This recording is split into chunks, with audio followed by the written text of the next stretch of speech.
Oke, assalamualaikum warahmatullahi wabarakatuh, teman-teman. Selamat malam.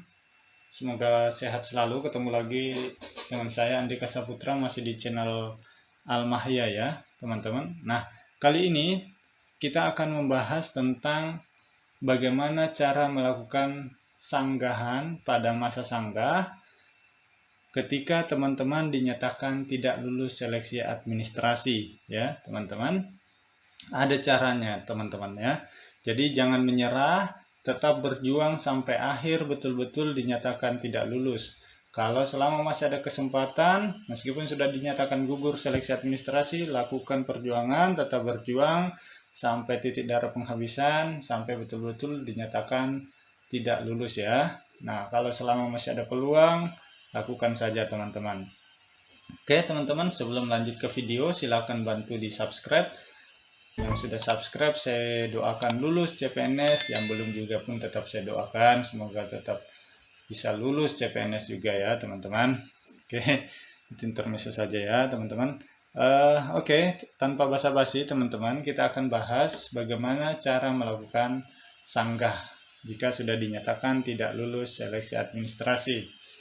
Oke, nah teman-teman, kalau melihat dari jadwal masa sanggah itu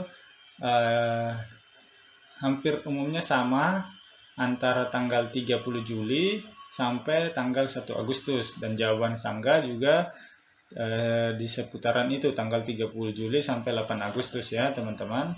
Jadi ketika seleksi administrasi telah dinyatakan close tanggal 21 Juli 2021, pendaftaran ditutup. Jadi pihak panitia setiap instansi melakukan verifikasi dokumen satu persatu yang teman-teman unggah dan yang teman-teman input antara tanggal 21 sampai tanggal 28 atau 29 Juli. Nah, pengumumannya diumumkan pada tanggal 28-29 Juli. Nah, ketika teman-teman sudah diumumkan, jika teman-teman lulus, bisa langsung mencetak kartu ujian. Jika tidak, ada pilihan sanggah. Nah, masa sanggah ini biasanya berlangsung selama 3 hari dan langsung akan dijawab juga kalau jadwalnya sampai tanggal 8 Agustus ya teman-teman. Seperti itu. Nah, kita lanjut teman-teman. Nah, proses sanggah yang pertama yaitu login di portal SSCASN, sama seperti ketika teman-teman masuk ke akunnya teman-teman. Yang kedua, di bawah itu ada tombol ajukan sanggah jika teman-teman dinyatakan tidak lulus. Nanti ada contohnya di bawah ya teman-teman. Nah, teman-teman klik tombol ajukan sanggah. Di situ akan muncul form sanggahan dan dijelaskan apa yang menyebabkan teman-teman tidak lulus. Silakan disanggah. Silakan tulis maksimal 255 karakter. Jadi teman-teman pastikan menulis alasan yang tepat mengapa teman-teman layak dinyatakan lulus ya. Seperti itu teman-teman. Kecuali memang betul-betul fatal, itu pasti tidak bisa. Tetapi ini yang memeriksa ini juga adalah manusia. Gunakan kata-kata yang baik, sopan, dan meyakinkan bahwa Anda seharusnya bisa lulus di seleksi administrasi. Yakinkan pemeriksa berkas bahwa Anda seharusnya bisa layak lulus. Jadi kalau tidak terlalu kaku, instansinya pasti bisa diluluskan. Oke teman-teman, jika sudah merasa yakin dengan alasan sanggahan yang diajukan, klik akhiri proses sanggah. Nah, contohnya seperti ini ya teman-teman. Ketika teman-teman masuk ke atau login ke SSCASN, teman-teman nanti pada saat masa pengumuman itu ada dua kondisi. Yang pertama, ketika teman-teman dinyatakan lulus seleksi administrasi, maka tampilannya adalah seperti ini, teman-teman. Ini ada tulisan selamat Anda lulus tahap administrasi berkas. Nah, kalau seperti ini, teman-teman tinggal cetak kartu informasi akun atau cetak kartu pendaftaran CPNS. Silakan dilanjut, berarti teman-teman sudah lulus. Yang jadi masalah ketika teman-teman dinyatakan muncul form seperti ini, tampilan seperti ini, mohon maaf Anda tidak lulus tahap administrasi karena belum memenuhi persyaratan administrasi yang dilamar. Nah, kalau seperti ini teman-teman bisa mengajukan sanggah ya, dengan cara mengklik tombol di bawah ini, yaitu ajukan sanggah. Ini contoh tahun 2019 ya teman-teman. Nah, kalau tampilan desktopnya seperti ini ya. Jika dinyatakan tidak lulus, ada tombol di sini ajukan sanggah. Teman-teman klik saja ajukan sanggah. Kalau merasa teman-teman harusnya layak untuk lulus tapi tidak diluluskan, teman-teman bisa komplain. Teman-teman bisa melakukan sanggah. Nah, cara mengisinya teman-teman seperti apa? Silakan disimak. Oke. Selanjutnya, ketika teman-teman mengklik ajukan sanggah, di sini akan muncul form sanggah dan menjelaskan persyaratan apa saja yang tidak terpenuhi oleh teman-teman. Oke, di sini misalnya contoh scan kartu tanda penduduk elektronik. Nah, biasanya dijelaskan lebih detail juga sih di sini. Tidak lengkap atau buram itu akan dijelaskan. Nah, teman-teman bisa melihat hasilnya. Untuk melihat aktualnya seperti apa, teman-teman klik lihat, itu akan menampilkan dokumen yang teman-teman unggah. Nah, ketika teman-teman merasa harusnya layak, misalnya di sini keterangannya buram, tapi ketika Anda klik lihat dan ternyata tidak buram, kasih tulisan di sini alasan yang sangat meyakinkan bahwa Anda harusnya lulus karena scan dokumen Anda dapat terbaca dengan jelas seperti itu. Nah, seperti itu. Oke, teman-teman tinggal diisi alasan sanggahnya dan pastikan Anda memberikan sanggahan dengan kata yang sopan, santun, tetapi alasannya sangat kuat untuk meluluskan Anda, teman-teman. Oke, ini ada contoh ya. Nah, di sini persyaratan yang tidak terpenuhi, surat lamaran ditujukan kepada Menteri Hukum dan HAM RI di Jakarta dan surat pernyataan diketik menggunakan komputer bermaterai 6000 dan ditandatangani dengan pena bertinta hitam. Format surat lamaran dan surat pernyataan dapat diunduh pada halaman. Nah, seperti ini ya teman-teman. Di sini ada dua kategori yang tidak terpenuhi. Yang pertama ini, yang kedua adalah tinggi badan pria, kriteria tinggi badan. Ini Kemenkumham ya teman-teman. Nah, cara untuk menjawabnya ini seperti ini teman-teman. Ya.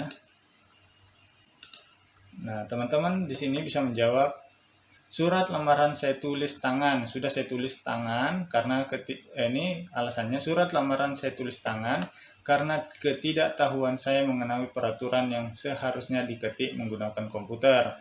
Saya kira yang diketik komputer hanya surat pernyataan saja seperti pada instansi lain yang umumnya lamaran ditulis tangan. Bisa seperti ini, atau teman-teman bisa memberikan kata-kata yang lain yang lebih menggugah, lebih meyakinkan bahwa teman-teman bisa layak dinyatakan lulus. Atau di sini bisa mengatakan mohon maaf atas misalnya di sini ya, mohon maaf atas persyaratan saya yang mungkin tidak sempurna ya, saya memohon untuk diluluskan di seleksi administrasi ini karena saya menulis surat lamaran ditulis tangan tetapi formatnya sama dan tulisannya dapat dibaca dengan jelas. Poin-poin penting yang ada di dalamnya semuanya sama persis dengan file dokumen yang diunggah yang ada yang dapat diunduh di halaman SSC-ASN. Saya berharap saya bisa lulus seperti itu. Nah, bisa dikasih penekanan seperti itu ya teman-teman. Kasih penekanan misalnya memang surat saya tulis tangan, tetapi semua yang saya tulis tangan formatnya sama dengan format yang seharusnya diketik. Dan tulisan yang saya tulis tangan juga dapat terbaca dengan jelas sehingga esensi dan maksud dari surat lamaran saya itu sama persis dengan apa yang diminta seperti itu ya. di sini misalnya di sini ya, yang kedua tinggi badan pria minimal 160 cm, wanita minimal 155. Jadi teman-teman, ini jawabannya sudah cukup meyakinkan. Tinggi badan saya sudah memenuhi kriteria, yaitu 168 cm. Saya bisa membuktikan tinggi badan saya itu dengan surat keterangan pemeriksaan fisik dari puskesmas ataupun dari pihak yang bisa bertanggung jawab, seperti itu ya teman-teman, untuk lebih meyakinkan. Oke. Nah, ketika teman-teman sudah mengisi alasan sanggah ini, klik di bawah centang ini dan akhiri proses sanggah. Nah, ketika sudah mengakhiri, teman-teman tinggal banyak berdoa, semoga alasan teman-teman itu bisa diterima, dan saya rasa panitianya juga cukup fair, pasti akan cukup fair ketika memang sudah layak, memang esensinya dapat, maksud dan tujuannya dapat, dan alasan-alasan yang diberikan masuk akal, pasti juga akan diluluskan teman-teman. Karena tidak jarang teman-teman, nggak ada yang gagal di seleksi administrasi, tetapi ketika melakukan sanggah di final pengumuman seleksi administrasi, dia dinyatakan lulus administrasi. Jadi jangan menyerah dulu, jangan patah semangat dulu, tetap berjuang ya teman-teman. Apalagi ketika teman-teman dinyatakan lulus hanya karena hal-hal persoalan satu huruf. Misalnya ada yang kemarin tanya di YouTube, Kak, saya bagaimana, saya harusnya menulis surat, tempatnya adalah di Ponorogo, tanggal sekian, tahun sekian, tapi dia menulisnya di Ponorok, kurang huruf O, sehingga dia khawatir dinyatakan tidak lulus. Kalau hal-hal yang seperti itu dinyatakan tidak lulus, teman-teman bisa melakukan sanggahan ya. Kalau hal-hal yang seperti itu tidak terlalu esensial, tidak terlalu prinsipil, bisa teman-teman sanggah. Nah, oke teman-teman, mudah-mudahan dengan video ini teman-teman bisa mengerti alur proses bagaimana cara mengisi form sanggah ya teman-teman. Masalah alasan sanggah teman-teman pikirkan sendiri, pikirkan matang-matang, tulis dengan kata-kata yang sopan dan meyakinkan bahwa teman-teman layak dinyatakan lulus. Tidak, alasan panitia menyatakan teman-teman tidak lulus itu tidak terlalu meyakinkan sehingga teman-teman bisa dinyatakan lulus, seperti itu. Usahakan yakinkan panitianya dengan kata-kata, dan tentunya juga dengan bukti kalau ternyata memang teman-teman salah. Misalnya di sini persyaratan yang tidak terpenuhi, misalnya teman-teman diminta untuk mengupload foto tapi teman-teman ternyata tidak mengupload foto, ya mau gimana lagi, kesempatan cuma dikasih satu kali. Itu untuk pembelajaran untuk di seleksi tahun depan ya teman-teman. Oke teman-teman, cukup sekian, semoga ini bermanfaat. Oke, semoga lulus administrasi tanpa harus melewati proses sanggah. Jadi langsung lulus tanpa harus melewati proses sanggah ya teman-teman. Saya doakan teman-teman semua yang nonton video ini, yang subscribe video ini, semoga lulus semua sampai tahap akhir dan mendapatkan NIP. Sekian, terima kasih. Silakan di subscribe. Assalamualaikum warahmatullahi wabarakatuh.